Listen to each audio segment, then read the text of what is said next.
एक बहुत घने जंगल में भोला, उसकी पत्नी सुंदरी अपने 2 बच्चे काजू और कोको के साथ रहते थे।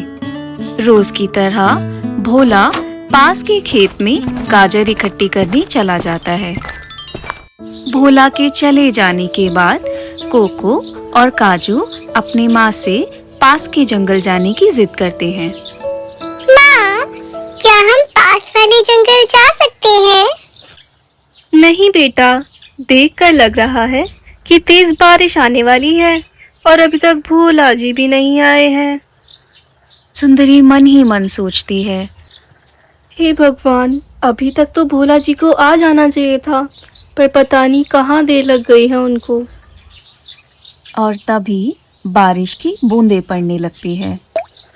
सुंदरी बारिश की बूंदें देखकर डर जाती है और बच्चों से कहती है कि बच्चों, बारिश तो बहुत तेज हो रही है, मैं पापा को ढूंढ कर आती हूँ। जब तक तुम दरवाजा बंद करके अंदर ही रहो और बाहर नहीं जाना। ऐसा कहकर सुंदरी भोला को ढूंढने निकल जाती है। भोला जी, भोला जी। काजू, अभी तक माँ और पिताजी नहीं आए हैं, क्यों ना हम उनको देखने चलते हैं? नहीं कोको, माँ ने हमको मना किया है, बारिश भी हो रही है, हमको नहीं जाना चाहिए। पर कोको काजू की एक नहीं सुनता और बाहर जाने की जिद करने लगता है। नहीं काजू, अगर हम घर पर ही रहेंगे तो हमें पता ही नहीं चलेगा कि माँ पिताजी कब तक आएंगे और कहाँ हैं। हमको जाना ही होगा। काजू के समझाने पर भी कोको नहीं सुनता और बाहर चला जाता है। कोको रुक जाओ कोको। तेज आंधी तूफान में कोको भागता ही चला जा रहा था और तभी अचानक से एक लकड़ी का टुकड़ा आकर उसके सर पर लग जाता है। कोको को ऐसी हालत में देखकर काजू घबरा जाती है। हे भगवान, ये क्या हो गया? हमें माँ की बात मान लेनी चाहिए थी। काजू घबराकर रोने लगती है। दूसरी ओर कई देर तक ढूंढते हुए सुंदरी को आखिरकार भोला मिल ही जाता है। अरे, ये तो भोला जी है। भोला जी, भोला जी। अरे, ये तो सुंदरी है। सुंदरी यहाँ पे क्या कर रही है? सुंदरी, सुंदरी, तुम यहाँ क्या कर रही हो? और बच्चे कहाँ हैं? भोला जी, बहुत देर हो गई थी और आप घर पर नहीं आए थे, इसलिए घबराहट के कारण मैं आपको ढूंढने चली आई और बच्चे घर ही हैं। नहीं सुंदरी, वो बात ये थी कि जब मैं गाजर लेने आया तो मुझे शिकारी ने पकड़ लिया था, लेकिन मैं उनको चकमा देकर आ गया। लेकिन अब हमें देरी नहीं करनी चाहिए, बच्चे हमारी राह देख रहे होंगे।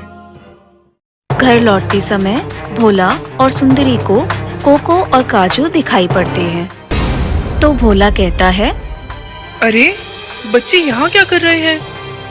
तभी भोला और सुंदरी भागते हुए बच्चों के पास पहुँचते हैं। हे भगवान, ये क्या हुआ? माँ देखो ना, कोको बेहोश हो गया है। तभी काजू सुंदरी को सारी बात बताती है और थोड़ी ही देर में कोको को होश आ जाता है। कोको अपने माता पिता को देखकर बहुत खुश हो जाता है। कुछ देर बाद मौसम बिल्कुल साफ हो जाता है।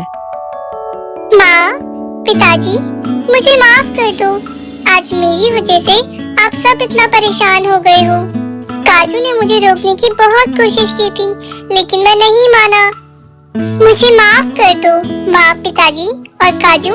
मैं आज के बाद हमेशा आपकी बात मानूंगा। कोको को अपनी गलती का पछतावा होता है और वह सबसे माफी मांग लेता है। साथ ही भोला और सुंदरी भी उसको माफ कर देते हैं और खुशी खुशी अपने घर लौट चलते हैं। तो देखा दोस्तों आपने, इस कहानी से हमें यह सबक मिलता है कि हमें हमेशा अपने बड़ों की बात माननी चाहिए। हेलो गाइस, तो कैसी लगी आपको हमारी वीडियो? अगर वीडियो अच्छी लगी हो तो लाइक, शेयर और सब्सक्राइब करना मत भूलना। चलो बहुत हो गया, मुझे गाजर भी खानी है। Bye bye.